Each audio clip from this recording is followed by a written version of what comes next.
சுவிட்சர்லாந்திலிருந்து அகதி தஞ்சம் நிராகரிக்கப்பட்டுள்ள ஈழத்தமிழர்கள் மற்றும் பல்வேறுபட்ட விடயங்கள் தொடர்பில் சுவிட்சர்லாந்து அரசாங்கம் எடுத்திருக்கக்கூடிய முடிவில் எப்படியான மாற்றங்கள் நிகழ்ந்திருக்கின்றது அல்லது இதற்கான மாற்றங்களை ஏற்படுத்த முடியுமா? அகதி தஞ்சம் நிராகரிக்கப்பட்டவர்கள் சுவிட்சர்லாந்தில் எப்படியான நடைமுறைகளை கையாண்டால் மீண்டும் இருப்பதற்கான வாய்ப்புகள் உறுதிப்படுத்தப்படும் என்பது தொடர்பில் அறிந்து கொள்வதற்காக தூண் நகரசபை உறுப்பினரும் ஜனநாயக சோசலிச கட்சியினுடைய தூண் மாநில நிர்வாக சபை உறுப்பினருமாக இருக்கக்கூடிய திருமதி தர்ஷிகா கிருஷ்ணானந்தம் வடிவேல் அவர்களை லங்காஸ்ரீயின் 24 இணைத்திருக்கின்றோம். வணக்கம் தர்ஷிகா. லங்காஸ்ரீ நேயர்களுக்கு அன்பான வணக்கம். வணக்கம் தமிழரசு. அதாவது சுவிட்சர்லாந்திலே இருந்து அகதி தஞ்சம் நிராகரிக்கப்பட்ட ஈழத்தமிழர்களை திருப்பி அனுப்புவது என்கின்ற முடிவினை சுவிட்சர்லாந்து அரசாங்கம் எடுத்திருக்கின்றது. அதிலும் குறிப்பாக உங்களது கட்சியை பிரதிநிதித்துவப்படுத்தக்கூடிய ஷமருக்கா என்கின்ற அந்த பெண்மணியே இந்த ஒப்பந்தத்தில் கைச்சாத்திருக்கின்றார். இதனுடைய நிலைப்பாடுகள் அல்லது இதனுடைய எதிர்காலம் எப்படி இருக்க போகின்றது? சிமோனேட்டா ஷமருக்கா சோசியலிச ஜனநாயக கட்சியை சார்ந்தவர் தான். ஆனா அவருடைய அமைச்சு இப்பொழுது நீதி அமைச்சராகத்தான் அவர் இப்பொழுது இருக்கிறார். அப்படி இருக்கும்போது அரசாங்கத்தின் கட்டாயத்தில் அவர் இப்போ நாட்டுக்கு சென்றிருக்கிறார். அப்படி இருக்கும்போது இப்ப ஆயுத போராட்டம் இல்லை என்ற காரணத்தால திரும்ப அனுப்பலாம்ன்றதுக்கு நாங்க ஒருபோதும் அதை ஒத்துக்கொள்ள முடியாது. ஆயுத போராட்டம் இல்லாட்டியும் அரசாங்கம், அதாவது தமிழர்களுக்கு ஒரு அரசாங்க தீர்வு இன்னும் நம்மளுக்கு கிடைக்கல. பயங்கரவாத தடை சட்டமும் இன்னும் நீக்கப்படவில்லை. பயங்கரவாத தடை சட்டத்தின் கீழ் கைது செய்தவர்களையும் இன்னமும் அவங்க விடுதலை செய்யல. அப்படி விடயங்களுக்கு இன்னும் ஒரு விடை கிடைக்காத போது இப்போ ஆயுத போராட்டம் இல்லை என்று காரணத்தை காட்டி ஒருபோதும் இப்போ இங்க அகதி தஞ்சம் கிடைக்காதவர்களை திருப்பி அனுப்ப முடியுமென்றது கடைசி வரைக்கும் சாத்தியப்படாது. அவர்கள் இங்க இதற்கு எதிர்ப்பாக விடயத்தை அதாவது ஒரு நல்ல ஒரு சட்ட தரணி அதாவது ஒரு லோயர்கிட்ட போய் அவர்கள் ரீஅப்ளை செய்து விடயத்தை அவர்கள் இன்னும் சுட்டி காட்டலாம். அதாவது உங்களுடைய கட்சியினுடைய நிலைப்பாடு அகதி தஞ்ச கோரிக்கையாளர்களுக்கு சார்பாக இருக்கின்ற போது உங்களது கட்சியை பிரதிநிதித்துவப்படுத்தக்கூடியவர் சென்ற வருடம் அவரே சுவிட்சர்லாந்தினுடைய தலைமைத்துவ பதவியை வைத்திருந்தவர். இப்படியான காலகட்டங்களில் அவர் தலைமைத்துவ பதவியை வைத்திருந்த காலங்களில் கணிசமான வெளிநாட்டவர்களுக்கு அகதி தஞ்சம் கொடுக்கப்பட்டது. அவர் நீதியமைச்சராக வந்த காலப்பகுதியில் இலங்கையில் சாதாரண நிலைமை என்று கூறி அகதி தஞ்சம் நிராகரிக்கப்பட்டவர்களை மீண்டும் அனுப்புவது என்கின்ற அவருடைய கருத்துக்கு உங்களுடைய கட்சியினுடைய நிலைப்பாடு எப்படி இருக்கு? எங்களோட கட்சி வெளிநாட்டவர்களுக்கு ஆதரவு என்று நான் சொல்லி உங்களுக்கு தெரிய தேவையில்லை. மற்றது முதல் உடனடியாக வெளிநாட்டவர்கள் என்ன பிரச்சனை இருந்தாலும் ஓடி போய் நிற்கிற கட்சி சோசியலிச ஜனநாயக கட்சி தான். அவர் ஒரு சோசியலிச ஜனநாயக கட்சியை சேர்ந்த ஒரு நபர் தான் ஷமருக்கா பெண்மணி அவர்கள் உண்மையாவே ஒரு மனித நேயமுள்ள பெண்மணி என்றதை அவ விடயத்துல அவ அதை காட்டியிருக்கிறார். அப்படி இருக்கும்போது இங்க இப்ப அகதி தஞ்சம் கிடைக்காதவர்களை உடனடியாக அனுப்ப போறார்கள் என்று நாங்க கூற முடியாது.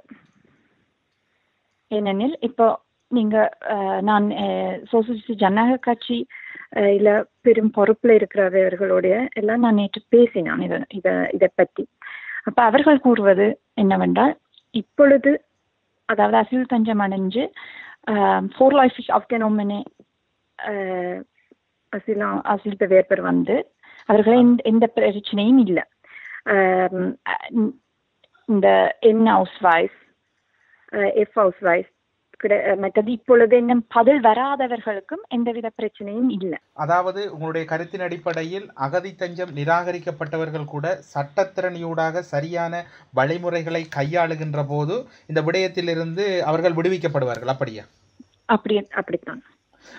அதனோடு உங்களுடைய கட்சி, அதாவது இப்படியான நடைமுறைகள் முன்னெடுக்கப்பட்டிருக்கக்கூடிய நிலையில் உங்களுடைய கட்சியினுடைய அடுத்த கட்ட நிலைப்பாடு அல்லது அடுத்த கட்ட நடவடிக்கை எப்படி அமையும்? நான் இந்த இந்த செயல்பாட்டை பற்றி நிச்சயமாக ஜனநாயக கட்சியிடம் இதை வலிமையாக தண்டிச்சு நான் இதை பேசுவேன். அவர்கள் அதாவது எப்பொழுதும் இந்த இந்த அகதி தஞ்சம் நிராகரிக்கப்பட்டவர்களுக்கு கனவிதமான ஆலோசனை கொடுப்பார்கள்.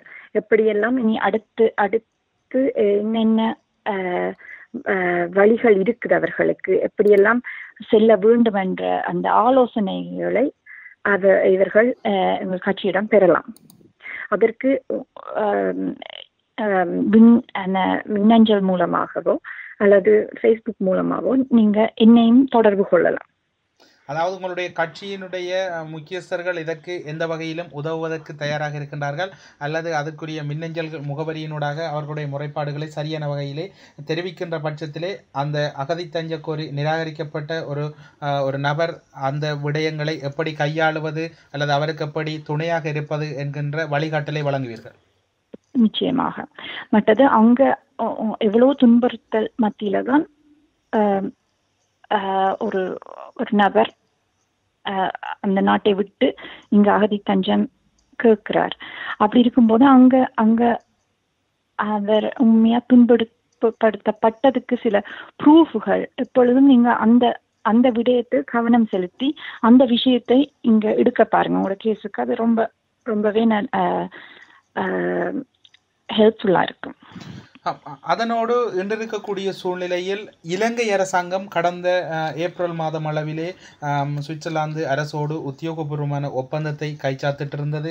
அதனுடைய நீட்சியாக தற்பொழுது சுவிட்சர்லாந்து அரசாங்கம் இலங்கை சென்று ஒப்பந்தம் ஒன்றினை கைச்சாத்திட்டு இருக்கின்றது. இலங்கை அரசினுடைய நிலைப்பாடுகள் தொடர்பில் உங்களுடைய கட்சி அல்லது உங்களுடைய நிலைப்பாடு எப்படி இருக்கின்றது கட்சியை விட்டு?